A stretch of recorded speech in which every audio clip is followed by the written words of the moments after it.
areas is going up in other areas. Yeah. The global response to the pandemic has been to have a massive shift in the day-to-day activity, with multiple countries suspending normal activities by imposing lockdowns and quarantines. That's what we have now. In the Philippines, a community quarantine was implemented on March 16th in the entire island of Luzon. This quarantine was further enhanced and strengthened the following week, and while it is set to be lifted by the end of April, there are indications that it may be extended even further. Earl, sabihan mo na ako pag mabilis or hindi naririnig. You can interrupt me. Yeah, there are indications that it may be extended even further. So school has been suspended, work has been modified and shifted to an online format, and all non-essential establishments and services have been suspended. It's no exaggeration to say that this quarantine has significantly impacted the lives of every Filipino and will probably continue to influence life long after it has been lifted. This lecture will examine how the pandemic has influenced a particular aspect of human society and the by providing insights on how the pandemic has changed and how we can think about it. It's my aim to contribute to how we understand the impact of the pandemic on society as a whole, and to show how anthropology can contribute to the efforts to move forward from this global disaster. Even in this strange and unfamiliar tune, food remains a constant need, a constant activity. So how has it changed, and what does this tell us about the human condition? My interest in food has always been largely linked to the fact that it's often very easy to overlook food. Eating is an everyday activity. Most of the time, it becomes an automatic activity. Madalas, hindi naman natin inisip kung ano yung kakainin natin, kung bakit yung kinakain natin. Not unless it's a challenge to get through the day for the Philippines. Kailangan isipin kung yung kakainin, kailangan paano mo siya makakain, at paano mo siya makuha. But for a lot of other people, most of the time, eating becomes an automatic activity. We rarely take a moment to consider why we eat the things we eat. In the context of COVID-19, what can we realize when we look closely? There are plenty of issues that can be examined under the lens of anthropology uh, that concern COVID-19. Even the beginnings of the virus can have some connection. Initially, there was a belief that the coronavirus was first transmitted to humans via the trade in exotic foods in Wuhan, typically the bat soup. Images of Chinese people eating bat soup spread over the internet, and people reacted by disgust and very strong racial overtones. But eventually, it was revealed that the viral photos were not only taken a long time ago, in 2017, but they were also not from Wuhan, but from Palau, an island country in the. We also know through more recent investigations that the patients who contracted coronavirus had no history of contact in the Wuhan market. Likely, the transmission of the virus to him is a much more complicated story than just someone who ate soup made from bats. But the whole bat soup scandal showed us how food and eating can trigger very strong emotions and notions of exclusion. People were quick to label um, Chinese as a barbaric for eating exotic food, with some expressing very strong disgust at the thought of eating bats. While I personally do not enjoy eating bats, it should be noted that eating bats is not a practice in China. There are other countries and cultures where eating bats is acceptable. Our reactions when people eat things that we do not normally eat stems from the fact that deciding what to eat is actually a moral decision. It triggers a moral aspect of ourselves. Even if we don't realize it or not, we often group things into what can be eaten and what cannot be eaten, largely on a moral basis. For example, Lucy Long, food anthropologist, argues that there are actually three dimensions in how cultures define food, and these dimensions exist on their own spectrum. So first, you have the spectrum of edibility. So you can categorize food as being edible and inedible. Meaning, ano yung nakakain mo, tsaka hindi mo nakakain. So, an apple, for example, is that may be edible. kainin. As phone is not. It's inedible. It's phone. So that's one way that we separate things in the world. Second dimension is palatability and unpalatability. So within the realm of things that we can eat, within the realm of edible, there's a further dimension. It splits things into things that we like to eat, the palatable one, things that we can eat, and then the unpalatable ones, things that are edible but don't want to eat. So think, for example, balot. Balot technically is edible, but not everyone likes it. For some people, balot is unpalatable. Even if they know it's edible. Alam mo, pwede mong kainin yan, pero hindi mo kainin kasi hindi mo siya gusto. So, yun. And then further, dividing the line between we have exoticism and familiarity. So sometimes being familiar with a food item allows it to make it much more palatable for us. So for example, as someone who grew up in the sinigang or adobo, even balut, it's very familiar to me. So it's something that I think is edible, palatable, and familiar. So likely I'll be eating it. But for someone, even perhaps um, a second generation Filipino born in the US, for example, has no constant contact or familiarity with the idea of bulok. For them, even if they may understand that bulok is edible, palatable, the food might be exotic. It might be something to them. So we can consider um, of course there are further nuances to this dichotomy. There are certain activities that you can do in order to move things from one place or to another. For example, through cooking, sometimes things move from being inedible to be edible. So while there are things that you can't eat raw, pero pag niluto na magiging edible.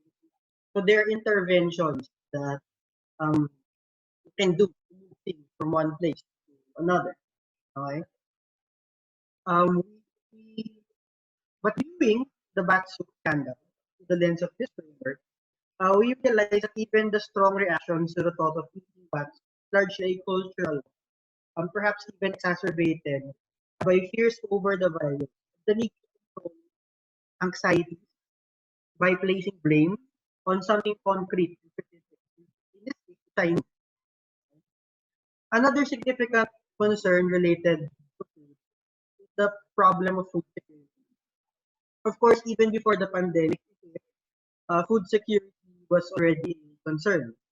There's a severe imbalance in the distribution of food worldwide. Because while developed countries rather have problems concerning food, developed countries deal with problems of food insecurity. So clearly, there is a problem with how food is distributed globally. So now that the pandemic is here and it's affected things like transportation and trade, how then does it affect food security?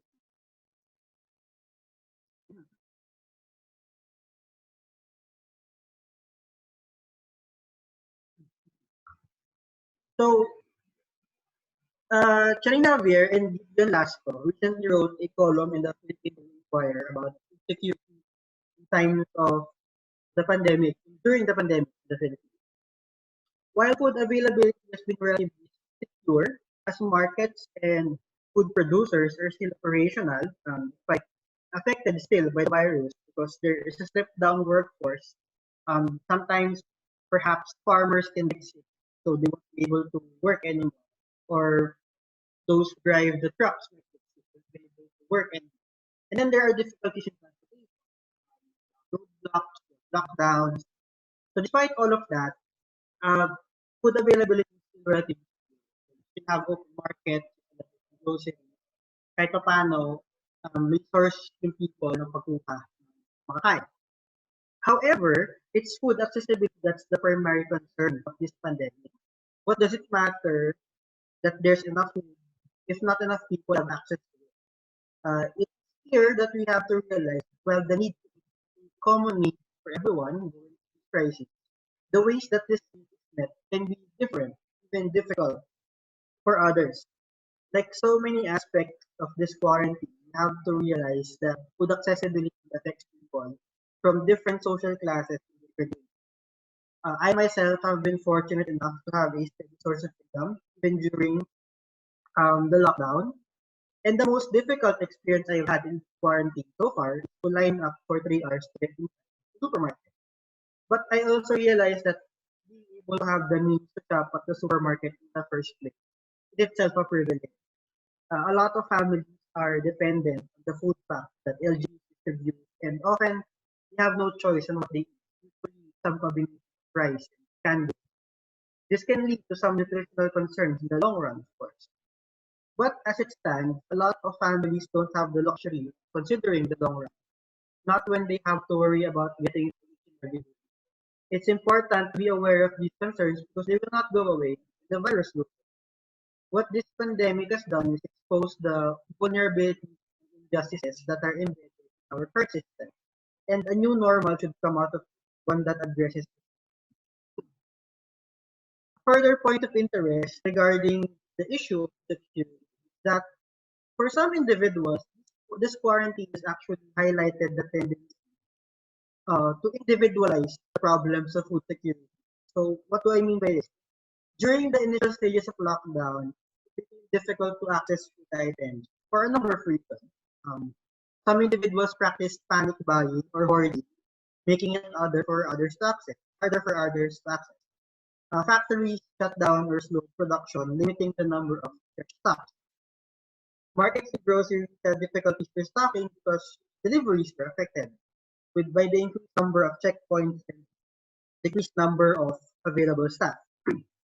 As a result, the problems of food security were heightened, and thus people reacted accordingly. Um, there's been an increased interest in backyard and urban gardening in the weeks following the lockdown, with people in various Facebook groups posting questions about urban gardening, asking for tips about the right way to grow and germinate seeds.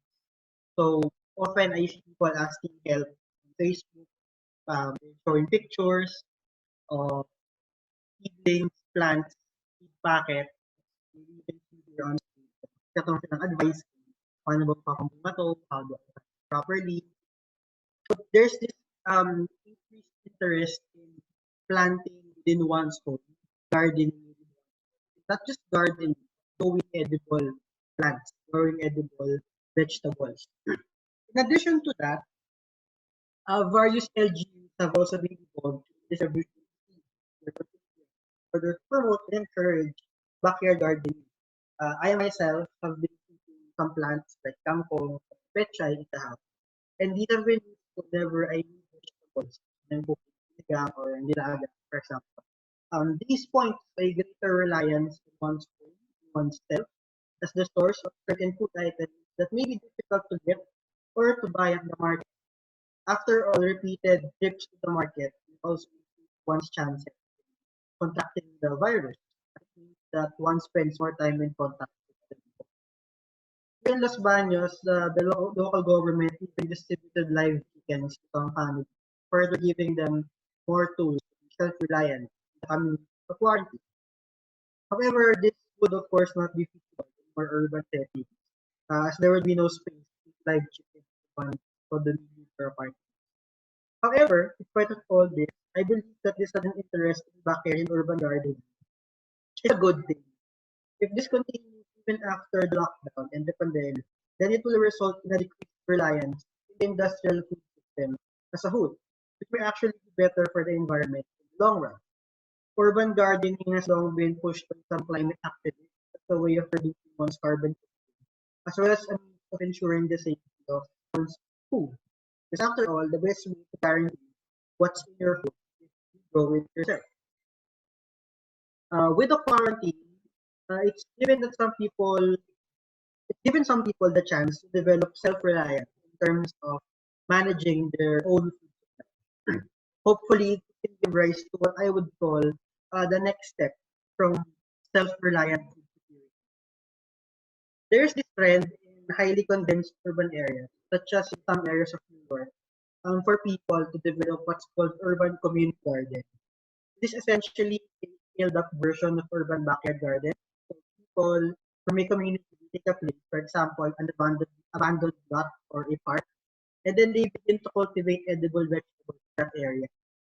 As a group, they take care of the garden, and everyone also benefits by being able to take what they can in the garden, tomatoes, tomatoes, and so on. It allows the community to be much more self-reliant and provides those who do not have the luxury of having space in their own home to participate and contribute in urban gardening. Perhaps this will be the next step that we move towards after urban and backyard gardening becomes well established in the country. Of course, while there are changes in how we grow our food, how we produce our food, there are also changes in how we prepare our food. Similar to the sudden popularity of home gardening, home cooking has also seen a sudden interest following the quarantine. Before the quarantine, the Facebook group Let's Pare was often full of photos and reviews of different restaurants. Nowadays, it's filled with posts of people sharing the different dishes that they cook at home. Likewise, more people are watching videos and tutorials in YouTube.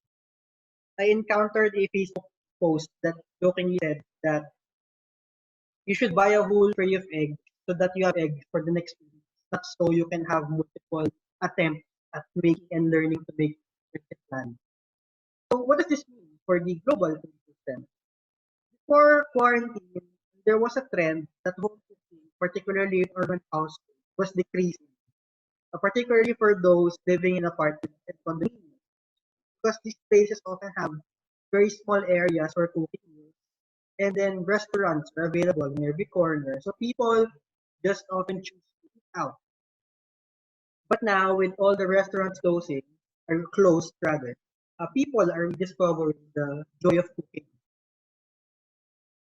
As Nisha Chital wrote in an article which discussed the importance of cooking in during the quarantine, he said that cooking itself is a solo activity, but during this period of social distancing, it also has served as a tool to bring communities together in unity, even when they can't gather together for a meal. For some individuals, the focused and controlled movement that one does in cooking or baking, such as chopping up ingredients, measuring portions, soup or sauces, provide a sense of control and calm that counters the anxiety and uncertainty that the pandemic brings. I may not be able to tell when exactly I'll be able to go back to work or when this lockdown will end, but whenever I'm mashing up some gabi with my sinigang broth sticker, I feel like I'm in control in some part of my life. Cooking, even just for a little bit, makes life seem normal. In the same way that some people have taken to dressing up in their workplace or Zoom, or even wearing makeup even though they're just at home, cooking provides a sense of normalcy during the struggle.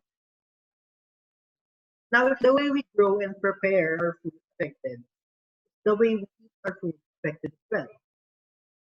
The act of eating, particularly for humans, is a very social activity. From feasts, parties, or even everyday meals shared among friends and family, eating always feels better when done as a group. In fact, there are people who have difficulty eating alone. Mga kilala ko sa mga kahit Pierre Bourdieu argued that commensality, or the act of eating together, creates and reinforces social relations. So, as the quarantine has significantly affected other social activities and gatherings, how was it affected eating social activities?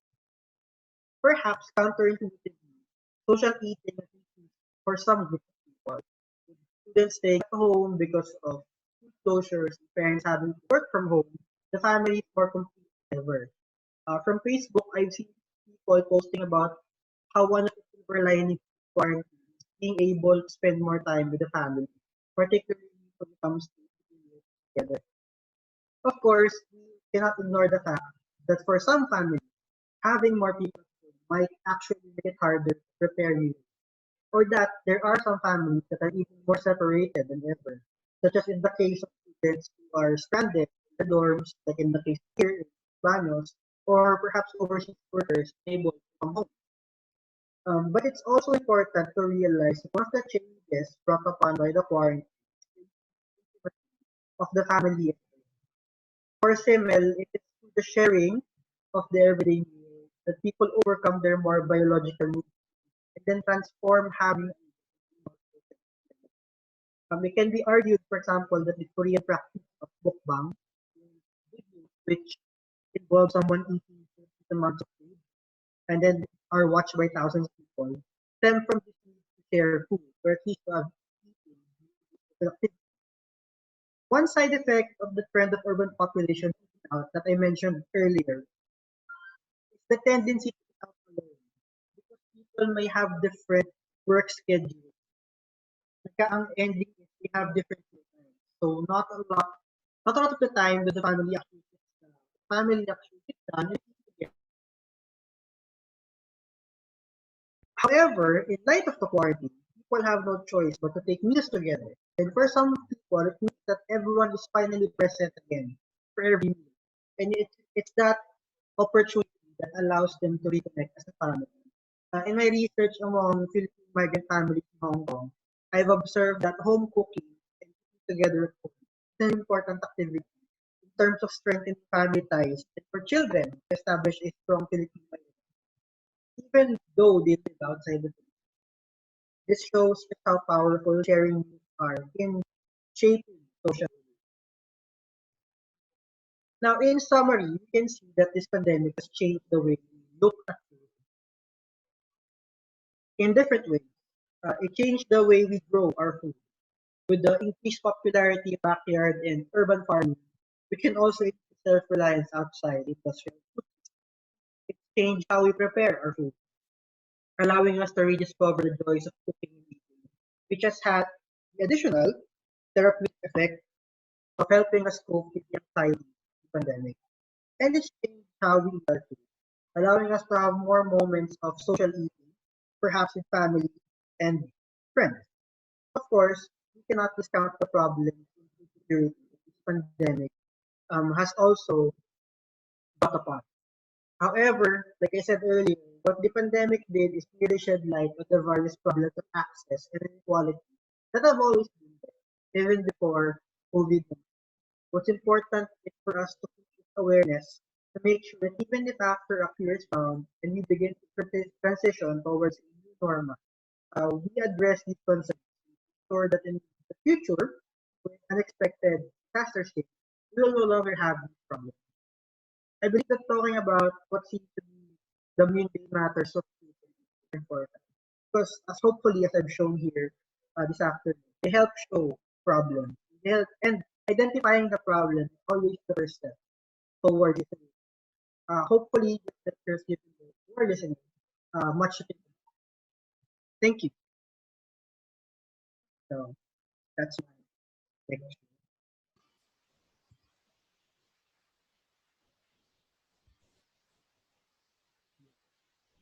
Okay. Thanks, Jud, for that wonderful insights and um, for for for for putting pandemic for contributing to the pandemic conversations na hindi masyado na pag-uusapan like food but what we normally do or because we eat every day.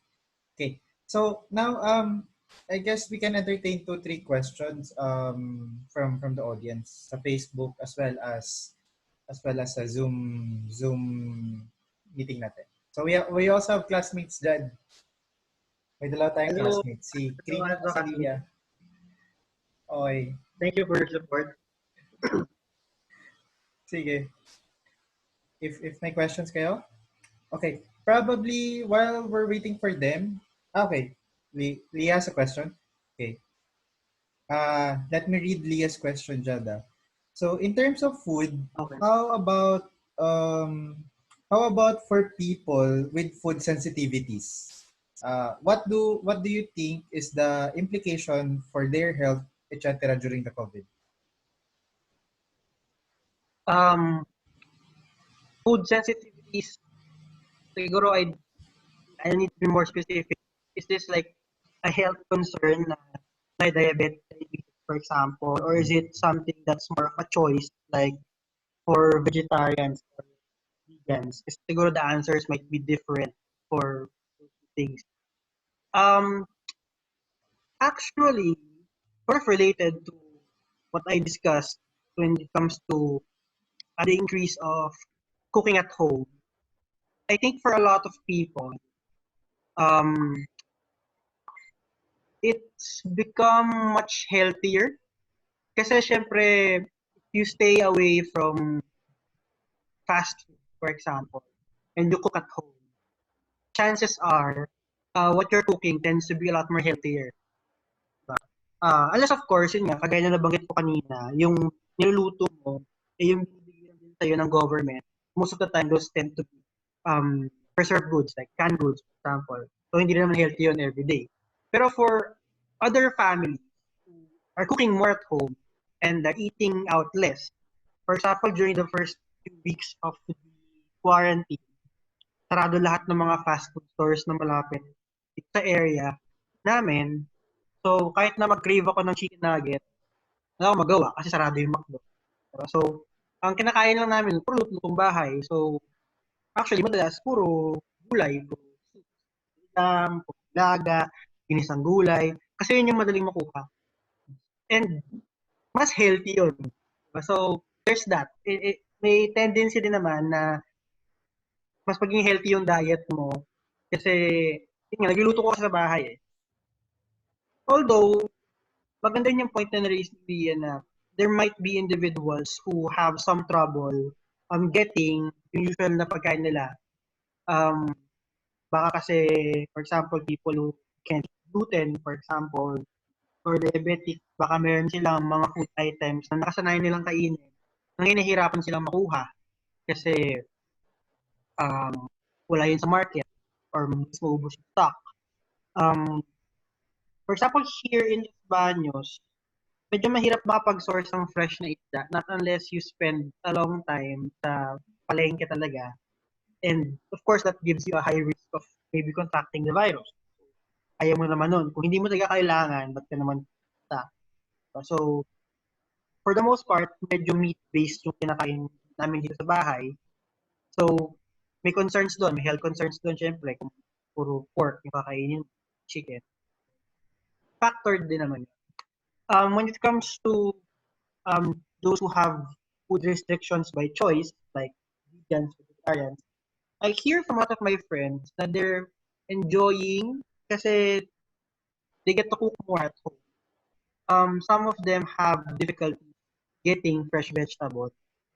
But for others naman na meron, yan, they're enjoying it kasi isa kong friend, I think, is introducing her family to vegetarian cooking. So dati siya lang yung magulay dun sa pamilya nila.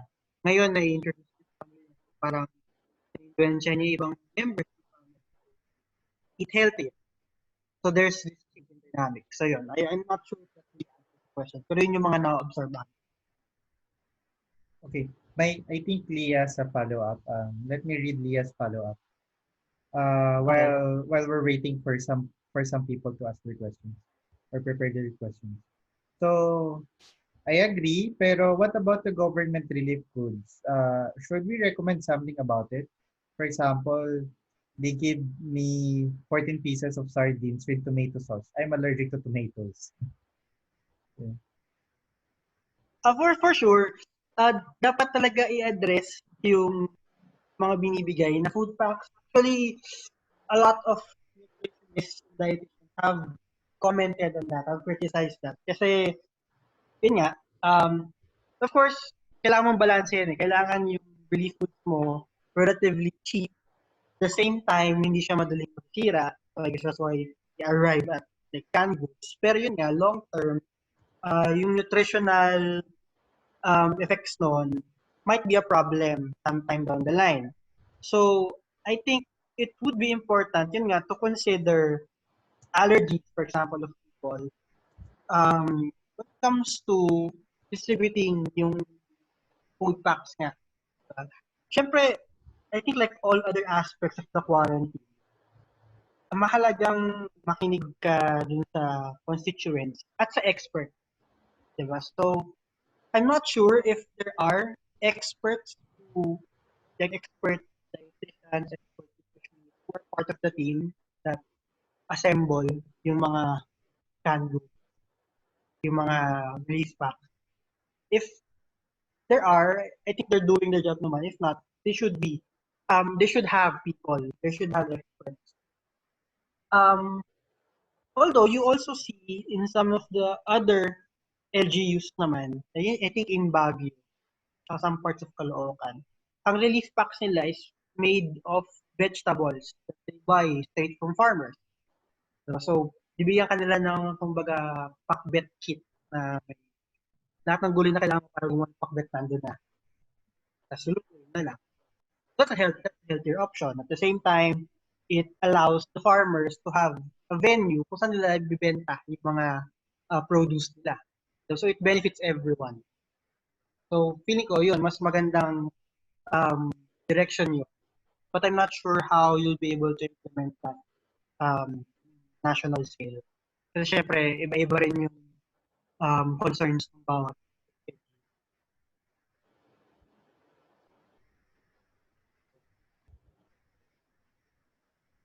Okay, thank you. Jad? Yeah. Okay. So I guess I have a question. While we're waiting for at least one or two persons pa na magtanong. My question is you mentioned about the culture of eating bat soup.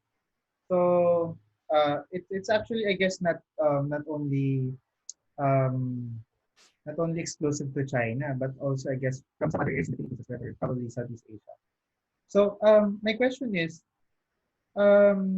after this as an offshoot of this pandemic, how do you see, for example, the exotic food, the culture of exotic food, yung pagkain ng exotic food? Ano yung magiging effect nito? Like for example, for non for non-locals of a particular community, something like that. So parang in local communities, syempre, it's normal. But for others, it's an exotic. So paano kaya yung nakikita mo dito yung implication nito dun sa exoticism ng food? Okay. Question. Eh, yun nga, kagaya sabi ko kanina, yung pagiging exotic kasi ng pagkain, depende yun sa community. For example, exotic yung pagkain ng bats, ng pangolin. Pero for the people in China who perhaps hindi, we have to understand the cultural and historical background to why these we could make the argument na eating bats, eating pangolin stems from history in China na before they were prone to famine, particularly in the agricultural area.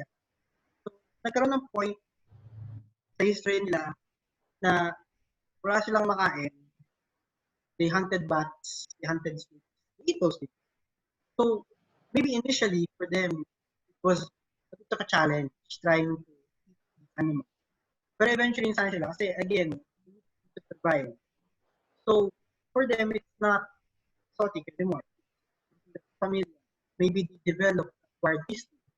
Pwede yun kasi yung background. Nowadays, pwedeng hindi na ganun yung case kung bakit sila makain nun. Pero yun yung pinag-ugat nila.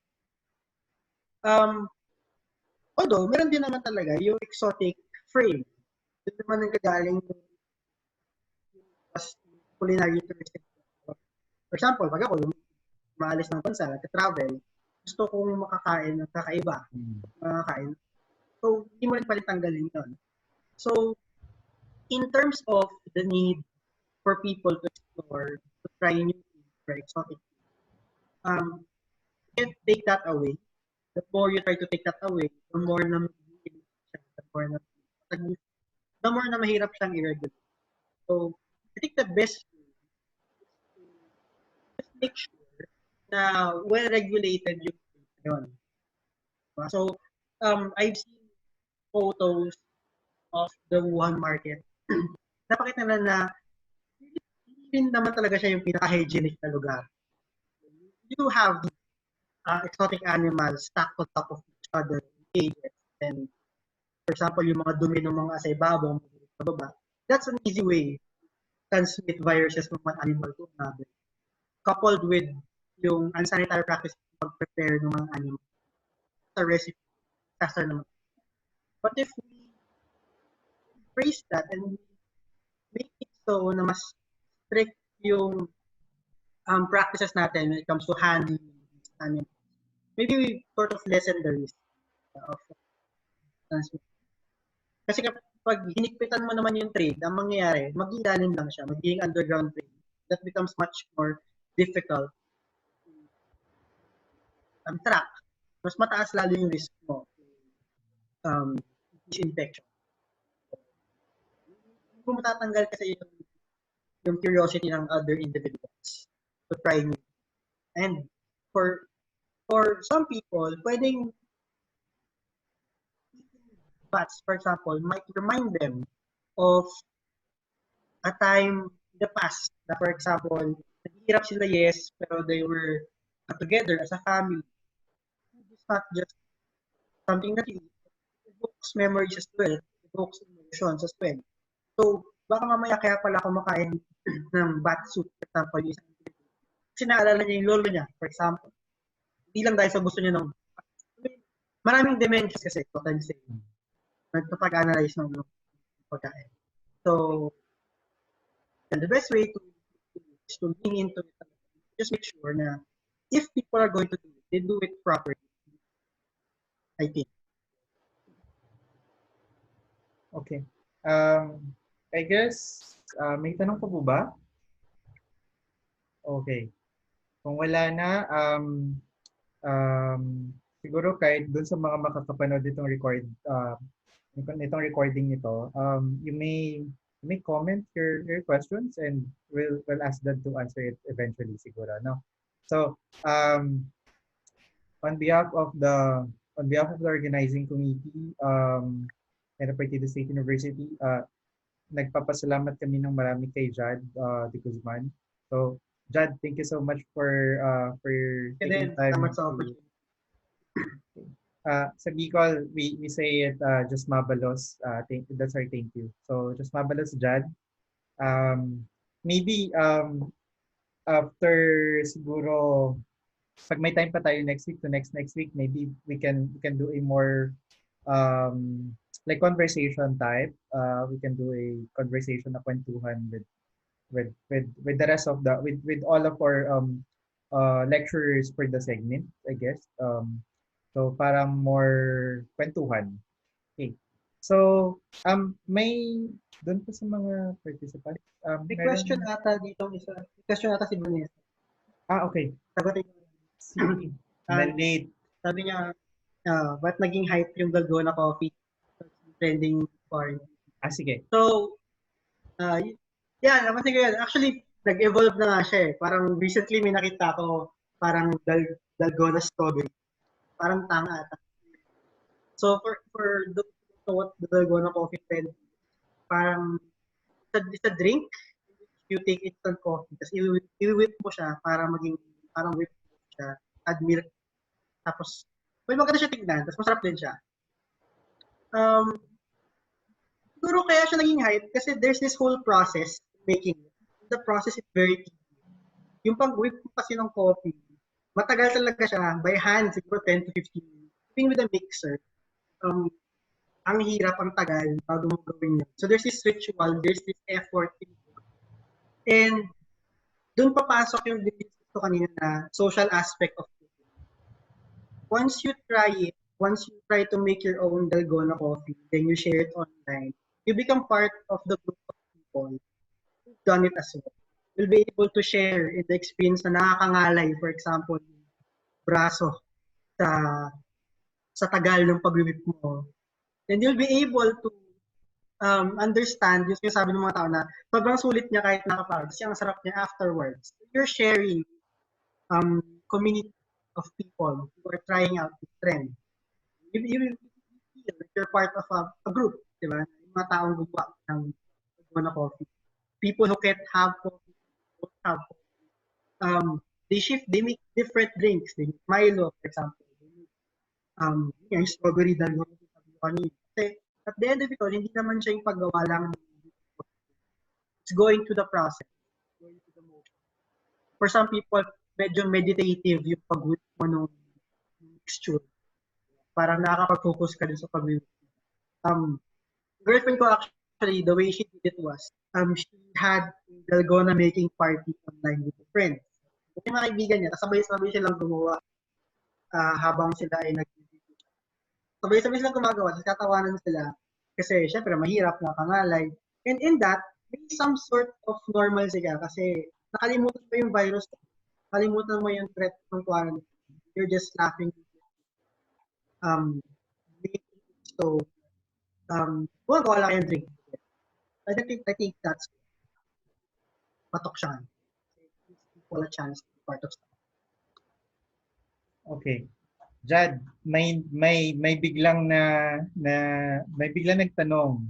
Syempre, I guess, sorry, hindi ko to, yung nagtanong ay hindi ko kayang hindi ibigay sa'yo. So, according to Marian, ang tanong ni Marian is, how do you think the Filipino palengke culture will look like after our new normal?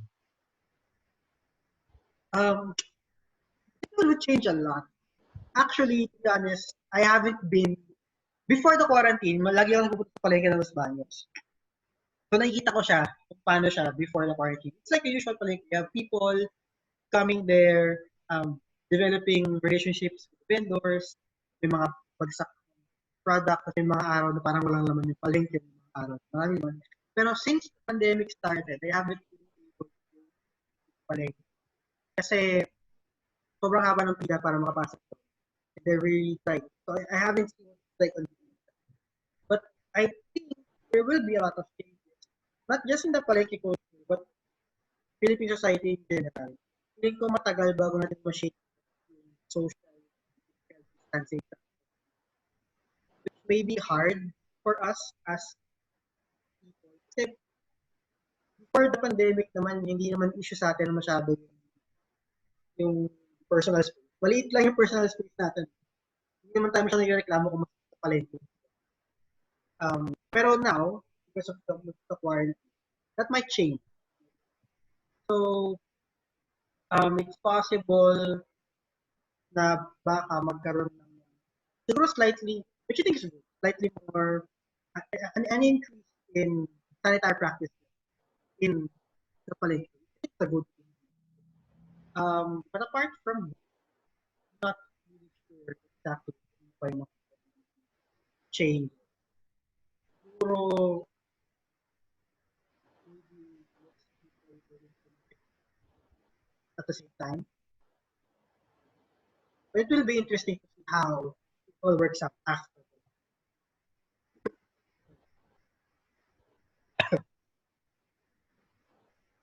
Okay. I guess that's it.